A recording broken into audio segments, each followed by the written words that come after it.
The smallest gestures can make the biggest difference. Today on Stitch, we're sharing stories about the heroes in every community.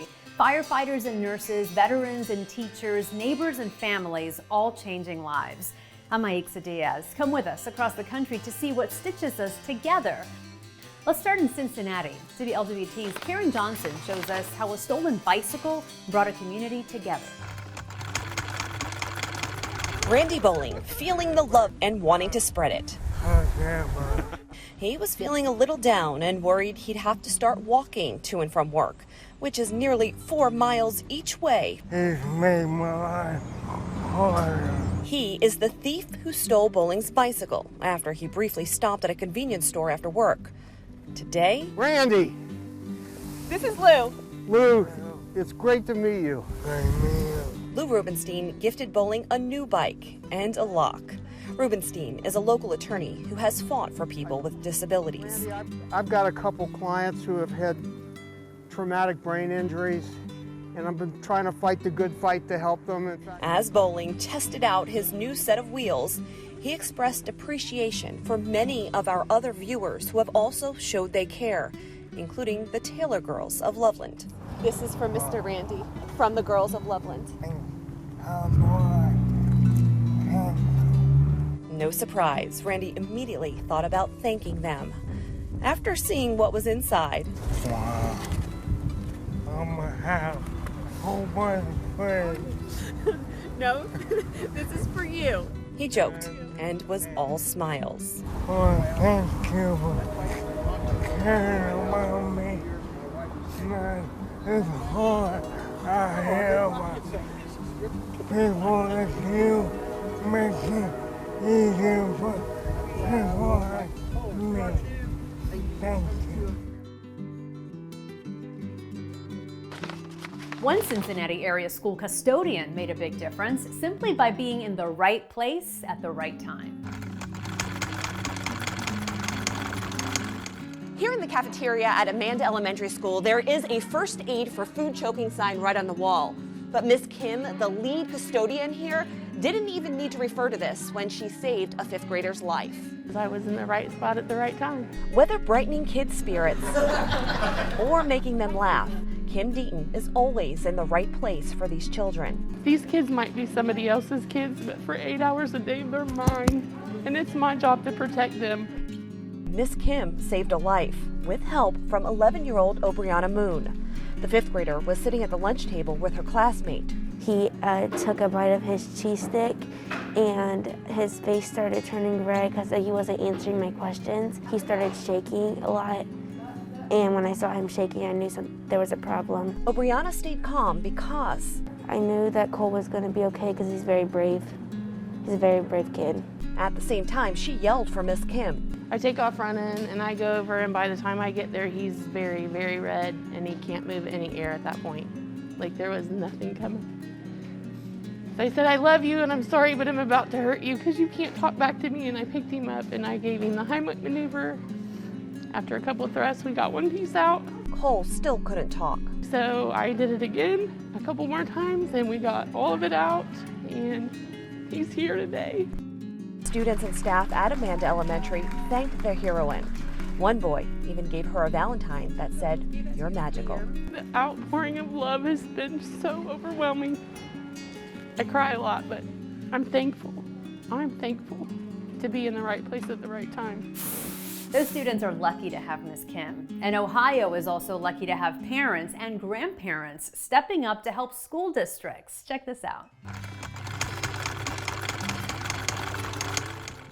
Two of the first faces Bill Dartnell sees during his morning routine are his granddaughters, Violet and Lila, sisters who are now inspiring the 68-year-old retiree to fulfill a lifelong dream of teaching. I said, how would you like to see Grandpa at your school being a teacher?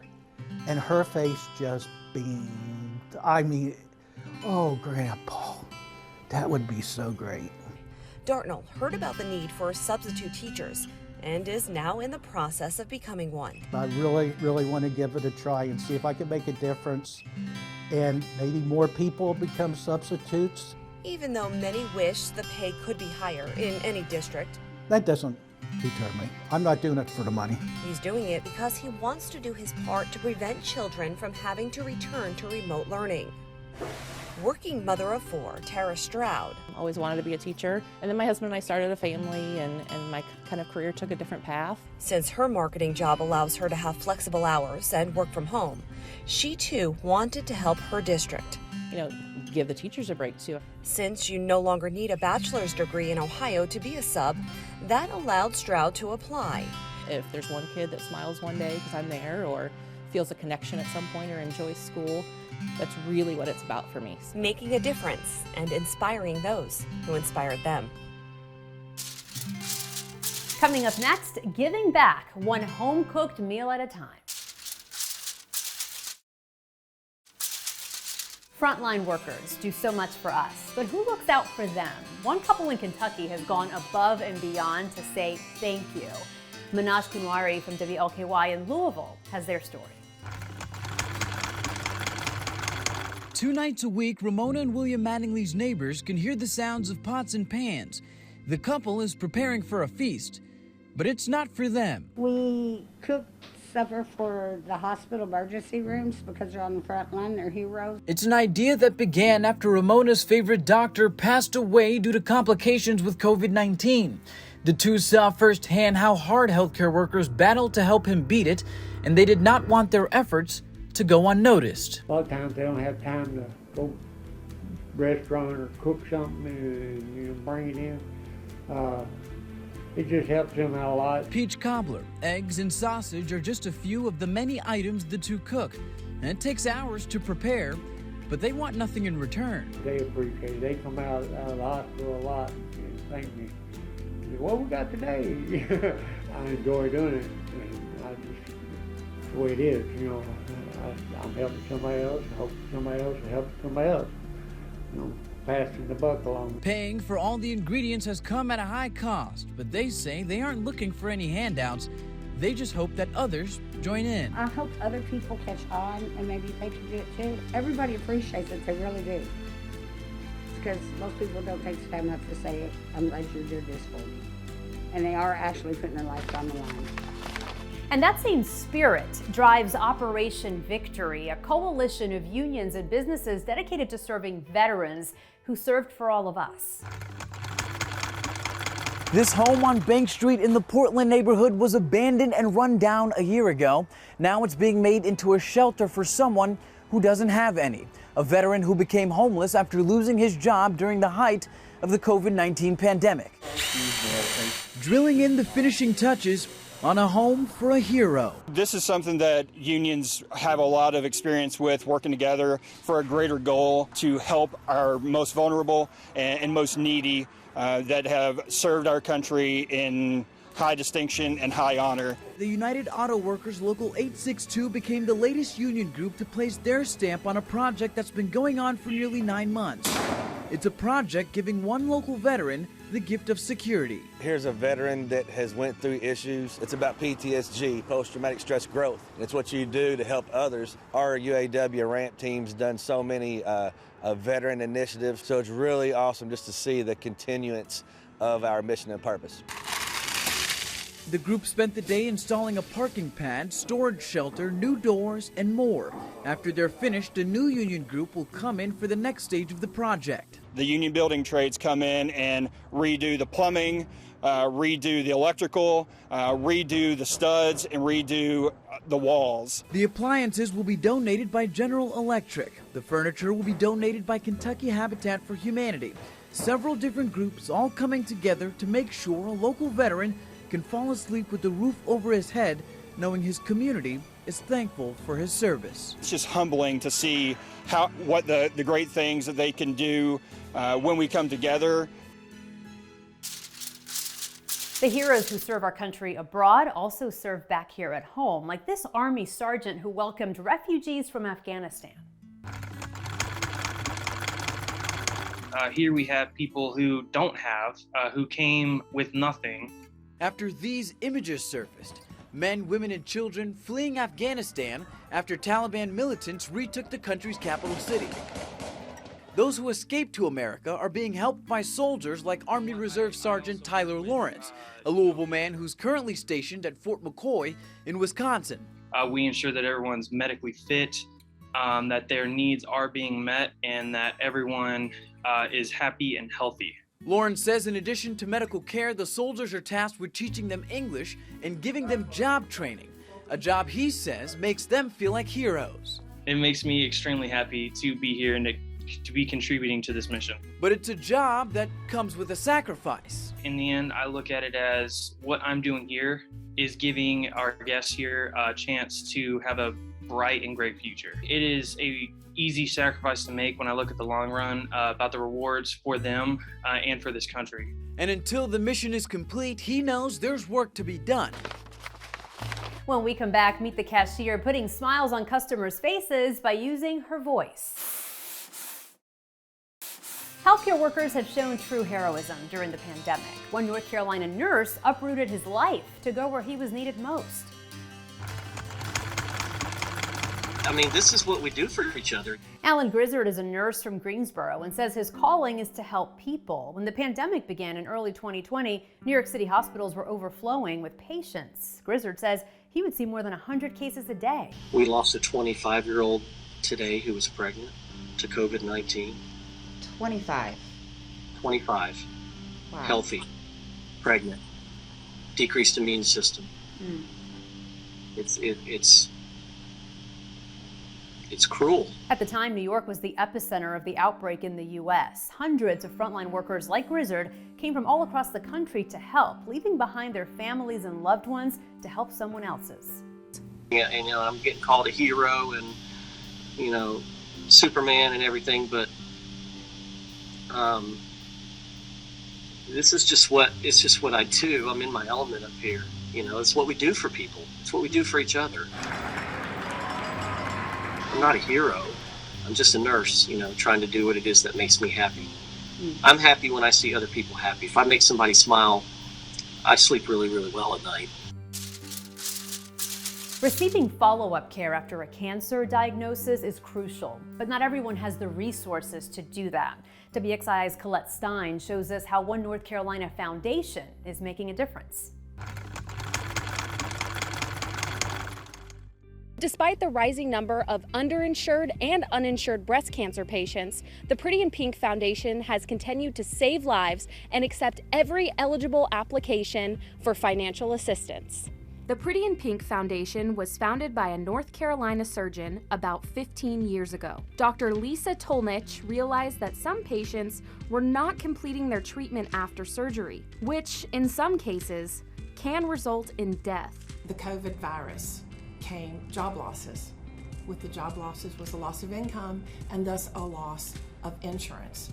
So obviously there are going to be more people coming to us that have to be served. Over the years, the foundation has served the patients in 94 of the 100 counties across North Carolina and helps people like Caitlin Turner. Turner was diagnosed with breast cancer when she was 27 years old. My family to get the best kind of treatment and have that support. So having Pretty in Pink provide that extra financial support I lost because I actually quit 2 jobs when I was diagnosed. So just having that extra financial help was huge. And now 29, Turner fought cancer and won during a pandemic. And thanks to Pretty in Pink and sponsors like John Mark Mitchell, she is also free of any medical debt.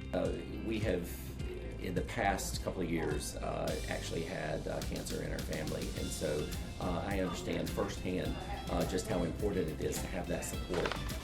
And sometimes all it takes is a song to raise someone's spirits. It's been said a lot during this pandemic that not all heroes wear capes, but for Allison Podolsky, her pandemic hero sings.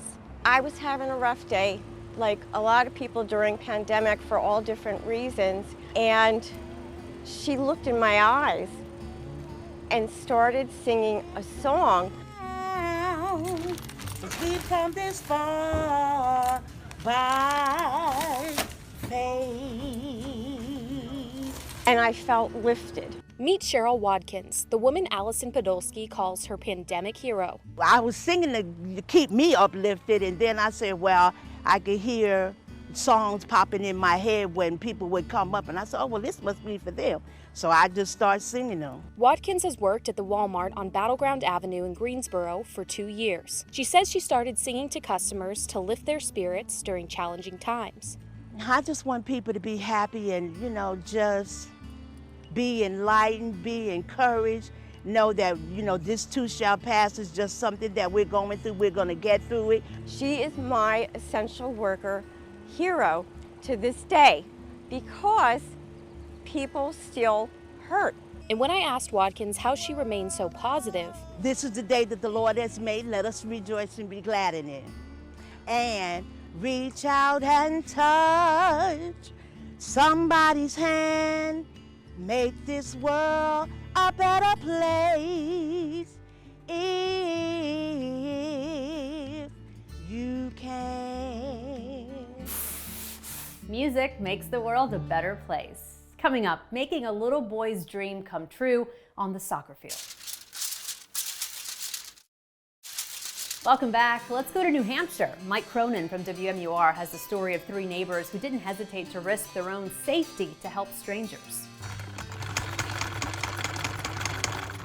We got you! Lariana Garvis recorded the harrowing scene on her cell phone. The windows were getting blown out from the flames. She was driving by a house fire on Forest Park Drive in Nashua.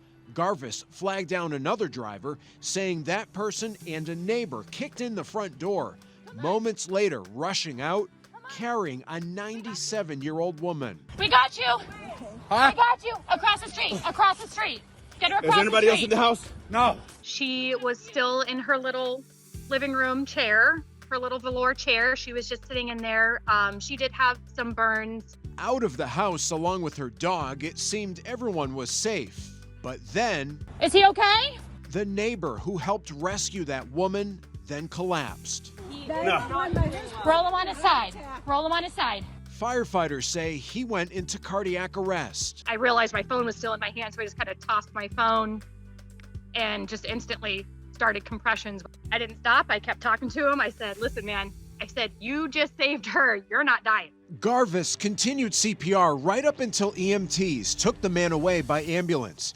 She says he's recovering now. He said, I don't remember it, but I love you for it. And he said, you did a number because I am sore. Garvis can laugh about it now, but she says it was a terrifying situation.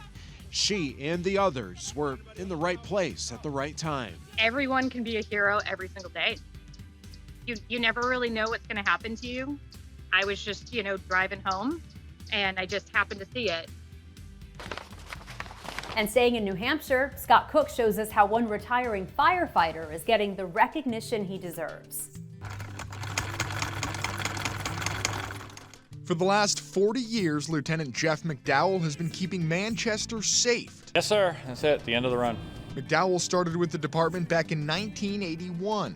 The first pump I rode on was a 1953 B model Mack with no roof, and you hung on the back on the tailboard. He says a lot has changed in his time, including the size of the department, but most notably, it's been the equipment. And now we've got trucks with doors and air conditioning and all sorts of stuff. So there's a lot of changes in equipment, gear, protective gear. We surprised Lieutenant McDowell by showing up with a camera crew for his final shift, and after a little sweet talking, finally got him to open up about his favorite part of the job, the brotherhood. Go anywhere in the country.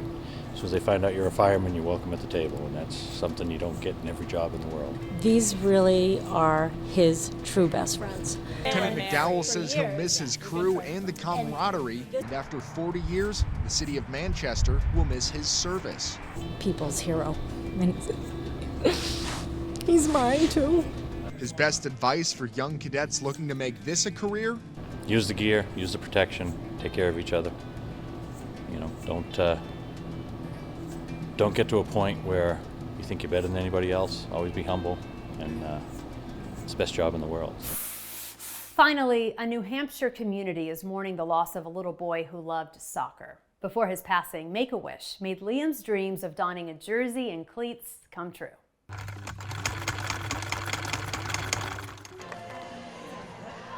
he's been looking forward to this for like 5 days. A new face suited up for Bedford High School. 7-year-old Liam Baskell may be a little smaller than his new teammates, but was named honorary team captain for the Bulldogs Saturday scrimmage. Liam is quite a harsh opponent to defend. Obviously scored 10 goals today. Gotta be some sort of record. Oh, he killed it out there. 10 goals. I mean, Jackson said it before. It's gotta be a record. Liam has a rare form of pediatric brain cancer. His condition keeps him from suiting up with kids his age, but today, he was able to live out his dream of taking the field with his dad as honorary coach. 10 goals, but I kept telling him, pass the ball. Pass the ball. He didn't pass the ball. But 10 goals, you know, nothing wrong with that. And after a long and hard-fought game, it came down to some last-minute theatrics with who else but Liam taking the game-winning penalty kick.